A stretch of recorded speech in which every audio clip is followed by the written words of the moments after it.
Ya, saudara, beberapa saat yang lalu saya melihat postingan dari Dr. Deki yang mengkritisi YouTuber-YouTuber Kristen ya, yang mengait-ngaitkan sakitnya Agustan itu sebagai karma yang dia dapat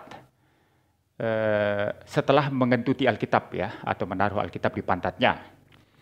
Dan saya kira Dr. Deki benar di sini ya, karena konsep karma itu tidak ada dalam iman Kristen. Nah, kalau ada yang ngaku YouTuber Kristen atau apologet Kristen menggunakan istilah karma, itu sesuatu yang salah ya, karena tidak ada dalam doktrin Kristen itu karma itu ya. Saya khawatir saja YouTuber-YouTuber Kristen yang dikritik Pak Deki ini melakukan dua kesalahan fatal. Kesalahan fatal yang pertama, mereka menggunakan istilah karma yang tidak mendapat tempat dalam worldview Kristen. Tidak didukung oleh ajaran Alkitab Kristen. Tidak ada dalam doktrin Kristen. Itu kesalahan pertama. Kesalahan yang kedua adalah mereka menggunakan istilah karma itu dengan pengertian yang dangkal, yang tidak sesuai dengan konsep karma dan reinkarnasi yang sesungguhnya. Ya, itu dua kesalahan. Kesalahan yang pertama, kesalahan secara doktrinal. Dan ini serius bagi kekristenan. Kesalahan yang kedua adalah kesalahan akademik. Kesalahan akademik, kesalahan secara ilmiah. Dan ini memalukan.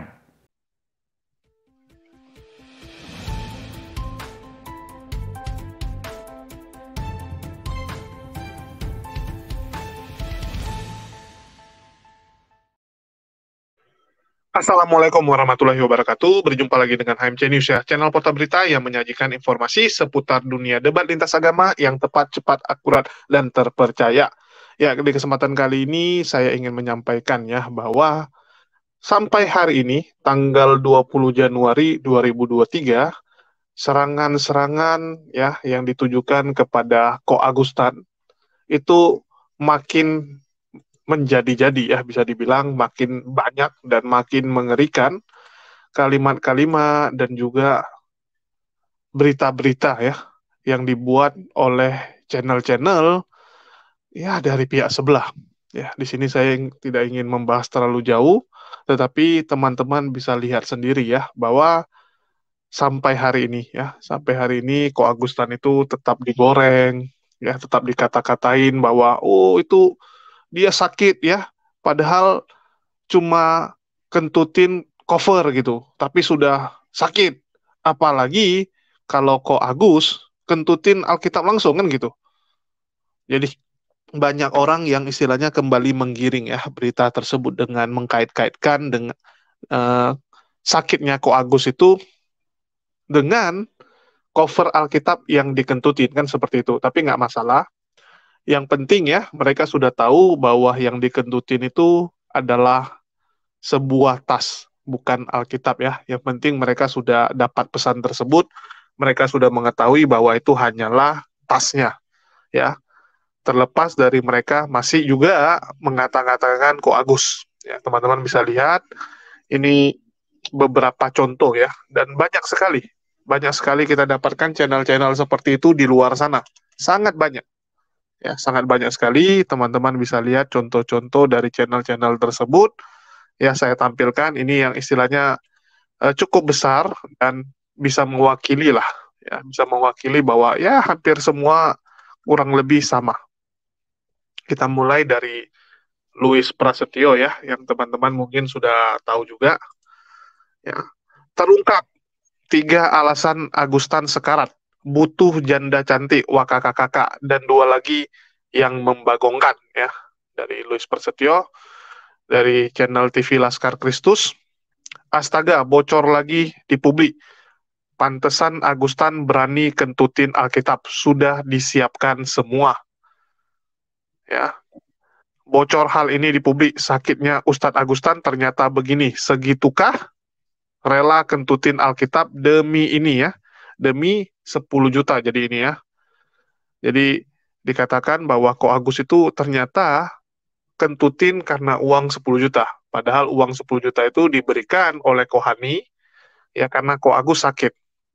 Bukan karena kentutnya, tapi kan diubah-ubah ya, dipelintir. Terus kita lanjut, Pavel 88 ya. gile nih Julius ya, mau bunuh Agustan. Orang stroke dikasih makan sate kambing, orang Kristen doakan Agustan sehat, mukalaf blow on, mau Agustan cepat mati. Ya, teman-teman masih bisa lihat, tetap digiring-giring. Terus yang ini juga sama ya.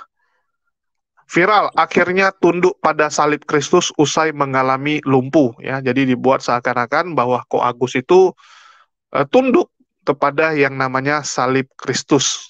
Ya, jadi dikatakan seperti itu. Di sini juga sama lah. Ya, lihat covernya saja dikentutin kena stroke. Kalau Alkitab benaran, ya mati mendadak, langsung mati. Ya, ditulis gitu kan. Teman-teman bisa baca nih. Ya, jadi mereka mengatakan bahwa wah ini baru covernya saja sudah sakti sekali gitu. Kan itu pesan yang ingin disampaikan adalah bahwa kalian bisa lihat ini cover Alkitab saja sudah sakti luar biasa, sudah membuat Ko Agustan terkena sakit stroke. Saya nggak habis pikir ya, masih saja ada yang seperti ini, ya, dan itu disebarkan oleh channel dalam jumlah yang luar biasa banyak ya, karena kita tahu channel-channel di sebelah itu luar biasa sekali banyaknya. Luar biasa sekali. Ini saja saya sudah tampilkan ada 1, 2, 3, 4, 5. Ya, teman-teman bisa lihat ada Injil Habaget, Jemaya Niascin, Pavel, TV Laskar, Luis Prasetyo. Ya, ini sudah 5, belum yang lain-lain gitu. Tidak kurang ya. Kemarin saya lihat ada di angka 15 ke atas. Ya, yang saya lihat ada 15, termasuk yang kecil-kecil ya, yang istilahnya saya juga nggak tahu punya siapa, yang tidak tampak wajah lah, channel-channel yang nggak jelas identitasnya, itu ditotalin ada 15 ke atas yang membahas Ko Agustan bahwa dia sakit ya, dikarenakan kentutin cover Alkitab. Tetapi nggak apa-apa, sekali lagi saya katakan ya, yang penting mereka sudah tahu, ya, mereka sudah mengakui lah, bisa dibilang gitu, mereka sudah mengakui bahwa yang Ko Agustan tempelkan ke pantat ya, ke celana pantat, itu adalah cover Alkitab. Yaitu adalah cover Alkitab. Jadi dikatakan bahwa cover saja sudah sakit gitu kan. Ini Ko Agus bentar lagi mau menyusul Ko Stephen Indra Wibowo gitu. Artinya menyusul apa? Menyusul ini ya, kembali ya. Jadi kita bilang uh, kembali ke pangkuan Allah. Ya, kalau kita bilang menyusul Ko Stephen kan, kalau nggak mau menyusul kemana lagi? Ko Stephen kan sudah duluan ya. Jadi saya nggak akan bahas itu.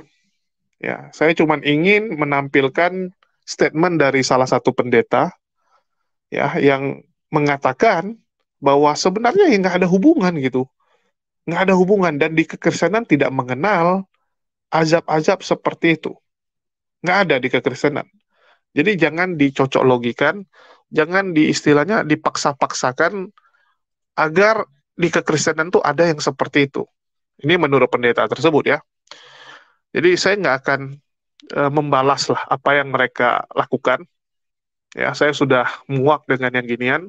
Apa gunanya kita mengatakan bahwa kita lebih baik dari orang lain, tetapi yang kita lakukan sama. Walaupun dalam hal pembelaan ya.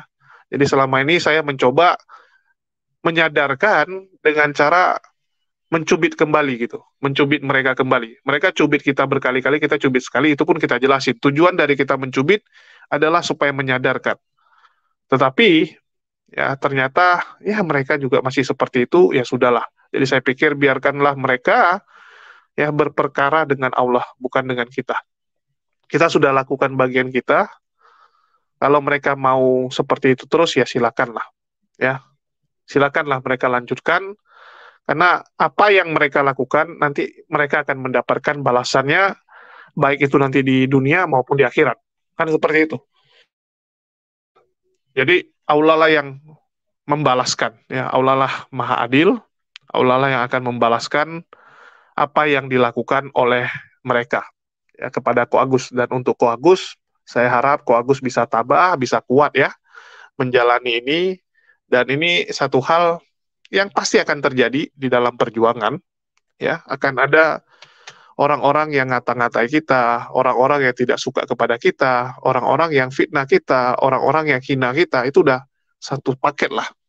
satu paket di dalam perjuangan. Dan saya yakin bahwa Ko Agus itu kuat dalam menghadapinya, dan yang paling penting tidak perlu ya, tidak perlu dendam, tidak perlu sampai terlalu marah, dan juga tidak perlu berpikir untuk membalas ya kejahatan-kejahatan itu, karena nggak ada gunanya. Malah kita yang akan meracuni diri kita sendiri dengan tindakan-tindakan itu. Jangan kita racuni pikiran kita dengan niat-niat yang nggak baik ya. Walaupun kita tahu yang mereka lakukan itu sangat menyakitkan. Yang mereka lakukan itu istilahnya tidak pantas. Tetapi ya mau gimana lagi. Itu konsekuensi dari perjuangan, terutama di dalam perjuangan akidah ini. Jadi nggak perlu kita membalas ya. Karena memang pembalasan itu hanya milik Allah, dan biarkanlah Allah yang berperkara. Malah sebenarnya dengan mereka lakukan itu malah mengurangi dosa kita. Ya, dosa kita kan jadi diambil sama mereka, dan kita mendapatkan pahala juga karena berkat mereka membahas kita, mereka itu mendapatkan pundi-pundi kekayaan. Mereka itu dapat konten ya, dan kontennya rame juga gitu kan, bisa menghidupi keluarga mereka. Ya kita doakan semoga ya dengan konten tersebut Anda mendapat penghasilan, Anda bisa memberikan makan keluarga Anda, dan itu jadi berkah bagi saya. Saya nggak bilang itu haram, gitu kan? Kita nggak doakan pendapatan itu haram, tapi kita doakan ya semoga itu jadi berkah dan saya mendapatkan pahala. Udah gitu aja. Ya, jadi terlepas dari mereka mau bilang apa, saya tampilkan pernyataan dari seorang pendeta ya. Jadi teman-teman yang nilai sendiri, apakah Ko Agus itu kena karma, kena azab seperti yang diberitakan channel-channel ini, atau ya itu memang nggak ada hubungan. Kita dengarkan dulu. Ya, saudara, beberapa saat yang lalu saya melihat postingan dari Dr. Deki yang mengkritisi YouTuber-YouTuber Kristen ya, yang mengait-ngaitkan sakitnya Agustan itu sebagai karma yang dia dapat setelah mengentuti Alkitab ya, atau menaruh Alkitab di pantatnya. Dan saya kira Dr. Deki benar di sini ya, karena konsep karma itu tidak ada dalam iman Kristen. Nah, kalau ada yang ngaku YouTuber Kristen atau apologet Kristen menggunakan istilah karma, itu sesuatu yang salah ya, karena tidak ada dalam doktrin Kristen itu karma itu ya. Nah, saya memang dalam postingan saya tentang Agustan, saya kira ada 2 postingan video ya, atau ada 3 ya. Saya tidak membahas tentang karma karena itu tidak menjadi fokus saya ya. Yang saya tekankan dalam 2 video saya yang awal ya, ada 3 ya. Dalam 2 video yang awal yang saya tekankan adalah yang pertama, masalah Alkitab itu tidak mempunyai kesaktian ya, buku Alkitab tidak mempunyai kesaktian. Sehingga saya khawatir entah dari pihak Kristen atau Islam menganggap bahwa Alkitab itu sakral dan mempunyai kesaktian, sehingga siapa yang memperlakukan dengan tidak baik seperti Agustan itu akan sakit begitu ya. Nah, itu yang saya coba luruskan. Karena Alkitab itu adalah buku yang di dalamnya tertulis firman Allah yang suci ya. Tetapi Alkitab sebagai buku itu tidak mempunyai kekuatan magis ya, kekuatan kesaktian begitu ya, untuk membuat orang sakit ya, bagi mereka yang memperlakukannya dengan buruk begitu ya. Nah, bagi saya itu adalah klinik ya, kalau tidak mau dikatakan klinik ya, ya itu adalah tahyul atau mitos ya saudara. Iman Kristen tidak percaya hal-hal semacam itu ya, itu klinik. Lalu penekanan saya yang kedua itu adalah perihal bahwa pembalasan Tuhan itu tidak tergantung kepada manusia. Artinya kalau kamu lakukan kesalahan A, Tuhan akan langsung balas. Kamu lakukan kesalahan B, Tuhan akan langsung balas. Lakukan kesalahan C, Tuhan akan langsung balas. Kalau Allah seperti itu atau Tuhan seperti itu, maka dia adalah Tuhan yang tunduk di bawah keharusan-keharusan. Bergantung kepada sikap manusia. Kalau manusia bersikap A, Tuhan akan langsung bersikap B. Manusia bersikap C, Tuhan bersikap D. Nah, Tuhan yang seperti itu adalah Tuhan yang tidak bebas, Tuhan yang tidak independen. Saya mengajarkan dalam 2 video yang awal itu adalah bahwa Tuhan itu independen, tidak bergantung kepada tindakan manusia. Jadi pembalasan Tuhan adalah hak prerogatif Tuhan. Agustan memang menghina Tuhan. Dia mengentuti Alkitab, ya. Dia menghina Tuhan, menghina firman Tuhan, ya. Tetapi pembalasan Tuhan apakah dia langsung dapat sehingga dia sakit, ataukah belum ada pembalasan Tuhan? Itu kita tidak tahu pasti. Ya, itu berubah kemungkinan-kemungkinan, saudara. Bisa jadi sakitnya Agustan itu langsung dapat pembalasan Tuhan, atau sakitnya Agustan itu belum dapat pembalasan Tuhan. Kemungkinan lain kan ada, saya katakan, yaitu memang Agustan ini memang kan mempunyai benih penyakit, ya. Lalu setelah posting video yang viral itu, yang mengentuti Alkitab, lalu setelah dibahas banyak orang, bisa jadi dia stres, ya, tertekan, lalu kemudian dia menjadi sakit, begitu saudara. Bisa jadi seperti itu, ya. Jadi masalah pembalasan Tuhan itu tidak bisa kita langsung kaitkan karena Agustan penghujat Alkitab, maka dia sakit langsung dapat pembalasan Tuhan. Tuhan tidak bertindak mekanik seperti itu. Nah, dua hal itu yang saya tegaskan dalam video saya yang membahas Agustan. Sehingga saudara, saya tidak berfokus untuk membahas tentang karma, tapi ketika saya mendengar video Dr. Deki tadi, saya pikir saya juga harus membahas, ya, tentang karma ini. Karena cilaka besar kalau ada orang Kristen, apalagi menganggap diri apologet Kristen, tapi di dalam pikirannya ini ada konsep tentang karma. Itu ada video-video yang mengatakan, Agustan kentuti Alkitab, langsung dapat karma. Ya. Agustan menghujat Alkitab, langsung dapat karma. Nah, apa orang Kristen percaya karma? Tidak, karena di dalam doktrin Kristen, kita tidak mengajarkan karma. Alkitab tidak mengajarkan karma. Dalam khotbah saya minggu lalu, kalau saudara memperhatikan, ya, saya membahas tentang sejarah. Sejarah dalam pengertian worldview Yudeo-Kristian itu, ya, worldview Judaism Christianity, ya, itu tidak mempercayai sejarah yang sifatnya circle atau melingkar.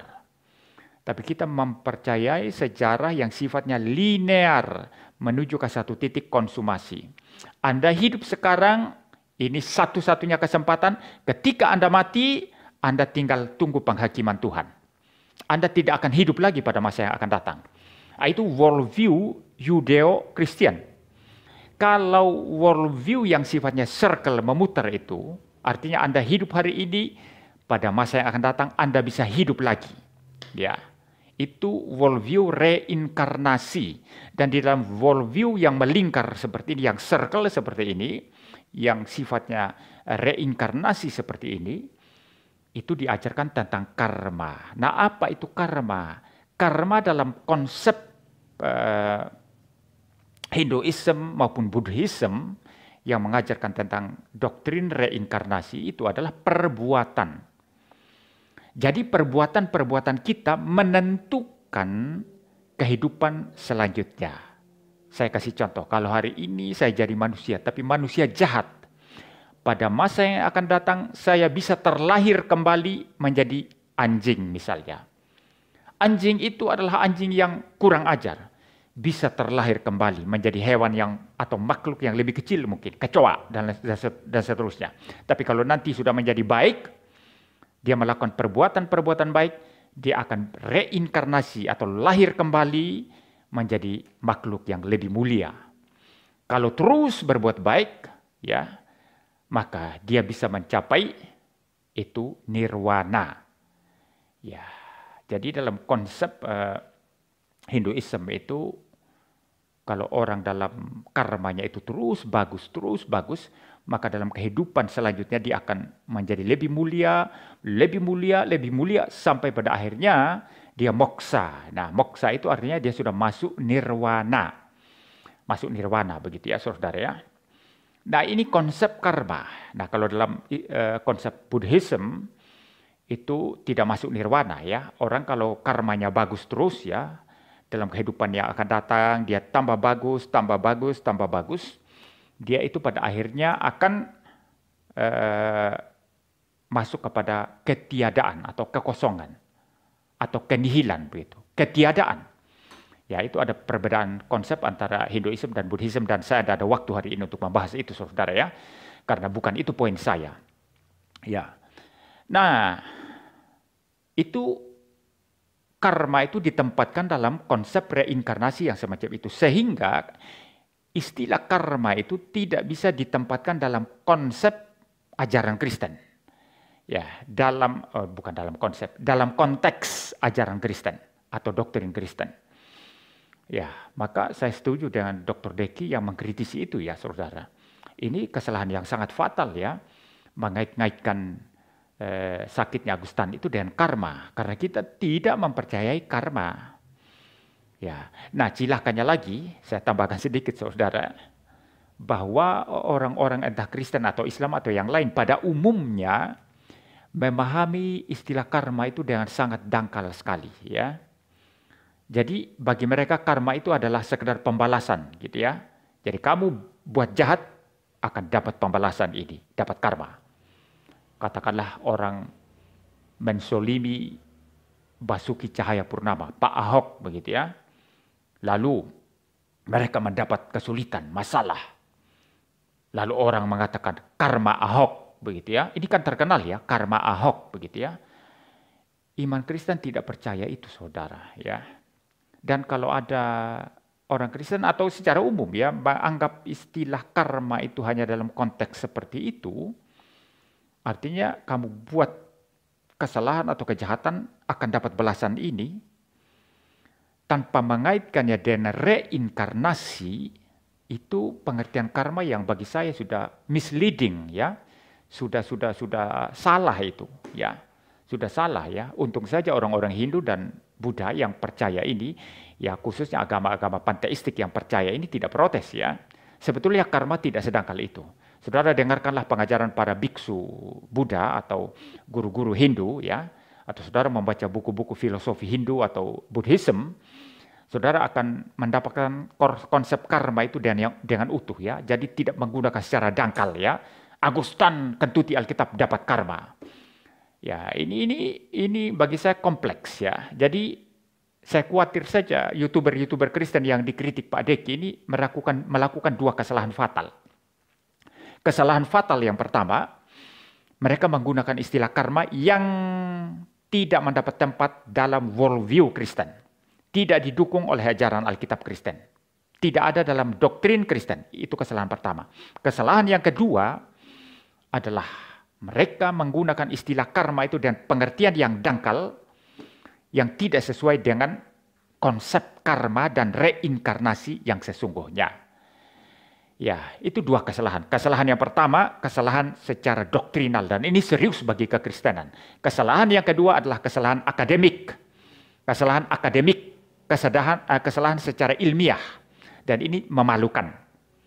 Ya, yang pertama kesalahan apa? Doktrinal. Dan ini serius bagi iman Kristen. Kesalahan kedua adalah kesalahan ilmiah atau akademik. Dan ini memalukan. Belajar dululah. Baru bicara. Saya bicara sampai di sini, saudara. Tuhan memberkati kita sekalian. Ya, teman-teman sudah dengar ya penjelasan dari Muriwali Yanto Matalu. Ya, dan juga dia mengikuti apa yang disampaikan oleh Dr. Deki Ngadas ya. Jadi dikatakan bahwa Tuhan tidak mungkin seperti itu. Tidak mungkin ya Tuhan itu bisa diatur-atur oleh manusia dengan cara sedikit-dikit memberikan hukuman. Sedikit-dikit harus terjadi ya, kalau buat A langsung terjadi pembalasan, nggak bisa. Kalau seperti itu, ya itu Tuhannya tidak independen. Tuhannya diatur-atur, kan seperti itu menurut penjelasan dari Pendeta Muriwali Yanto Matalu ya. Jadi semoga penjelasan dari Muriwali ini bisa mewakili lah ajaran dari teman-teman sebelah yang sebenarnya ajaran Kristen itu nggak mengenal yang namanya karma, nggak mengenal yang namanya azab juga. Jadi apa yang disampaikan oleh channel-channel sebelumnya ya yang kita tampilkan itu sama sekali bukanlah ajaran kekristenan kalau menurut pandangan Dr. Deki Ngadas dan juga Muriwali.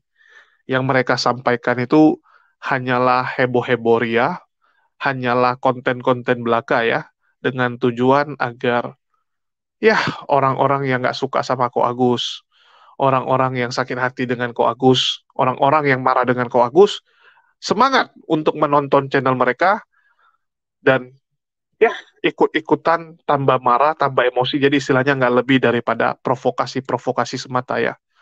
Jadi yang mereka buat itu nggak lebih daripada tujuannya membakar ya semangat dari saudara-saudara kita di sebelah agar marah, agar tambah benci ya, agar istilahnya menghakimi Ko Agus dan ngata-ngatai Ko Agus. Ya terserahlah teman-teman di luar sana melihatnya apakah itu baik atau tidak. Itu haknya kalian. Tetapi semoga dengan adanya video Pendeta Muriwal ini bisa jadi bahan renungan ya. Jadi bahan kalian pertimbangkan apakah benar yang kalian lakukan. Apakah sudah tepat yang kalian lakukan. Itu menurut kacamata agama kalian ya, bukan menurut kacamata agama Islam. Karena kalau kita paksakan sudut pandang Islam ke kalian, ya kalian juga nggak akan terima. Kalian akan bilang, oh enggak, menurut Islam salah, menurut kami belum tentu salah, menurut kami benar kan gitu. Jadi biarkanlah kalian melihat dengan standar kacamata kalian, kecuali kalau kalian nggak setuju juga ya silakan.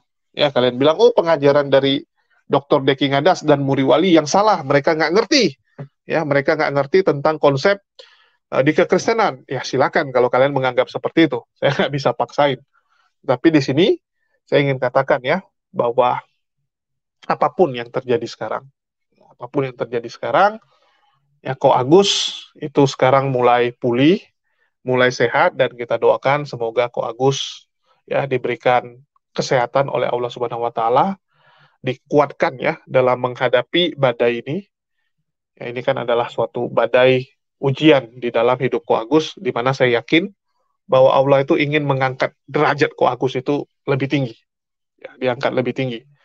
Jadi kalau Ko Agus bisa melewati ini semua, maka Ko Agus akan menjadi pribadi yang lebih baik. Dan kita berharap Ko Agus bisa lebih mengontrol emosinya, ya, mengontrol amarahnya, dan menjadi orang yang lebih baik gitu. Dan yang lebih lucu adalah saya juga dikait-kaitkan dengan dikatakan bahwa saya membela lah, beginilah ya. Saya kadang lucu juga. Padahal yang namanya manusia ya kita kan membantu Ko Agus, tetapi masih dalam koridor yang benar. Kita dapat fakta bahwa itu cover dari videonya Ko Agus, saya tampilkan. Dan dari awal saya sudah katakan, terserah kalian percaya atau tidak. Saya nggak bisa memaksakan orang untuk percaya. Yang penting saya sudah tampilkan faktanya. Kalau kalian bilang itu baru direkam, kalian tes. Kalian bandingkan videonya, sama atau tidak. Ini adalah video dari angle berbeda, di mana video ini direkam ya. Sedangkan yang satu lagi yang kalian nonton selama ini, itu kan yang live. Itu sama persis. Mimiknya, ucapannya, suaranya, semua. Jadi itu memang adalah video yang sama, dari angle berbeda, dan di situ menampilkan bahwa Ko Agus dari awal sudah melepaskan Alkitabnya. Ya mungkin untuk menghargai anaknya, menghargai keluarga-keluarganya, yang masih ada di keyakinan Kristen. Sehingga Ko Agus tidak melakukan hal itu. Ya, terlepas dari kalian bilang, oh, niatnya kan sudah salah. Niatnya adalah mengkentuti Alkitab. Ya, kalau kita bicara niat, ya siapa yang bisa menilai gitu? Apakah kamu bisa membaca hati orang? Ya, kalian bisa tahu apa yang ada di isi hati dan isi kepala dari orang tersebut. Jadi sekali lagi saya katakan, ya biarkanlah Allah yang menjadi hakim bagi kita semua. Ya, jangan kita yang istilahnya terlalu merasa wah kita yang paling pantas untuk menjudge, menghakimi orang lain. Saya juga berusaha ya untuk berubah dan tidak mau lagi istilahnya terlalu menghakimi orang. Ya, karena saya merasa kalau saya melakukan hal yang sama dengan yang mereka lakukan, apa bedanya kita? Apa bedanya kita dengan mereka kan seperti itu. Kalau kita juga melakukan hal yang sama. Untuk itu saya berpikir ya stop aja lah. Ya, kita nggak akan lagi melakukan hal-hal seperti itu walaupun mungkin berat kita yang dicubit-cubit terus gitu kan. Kita yang dicubit-cubit terus ya sudahlah. Ya, kalau dengan mencubit kita, ya, dengan menyerang kita, mereka bisa merasa puas, ya silakan saja. Pahala bagi kita. Ya, pahala bagi kita. Mungkin itu saja yang bisa saya tampilkan. Makasih buat teman-teman semua yang sudah mendukung channel ini, ya, pekerjaan kami ini. Makasih buat semuanya. Di akhir kata saya ucapkan wassalamualaikum warahmatullahi wabarakatuh. Sampai jumpa di konten-konten kita berikutnya.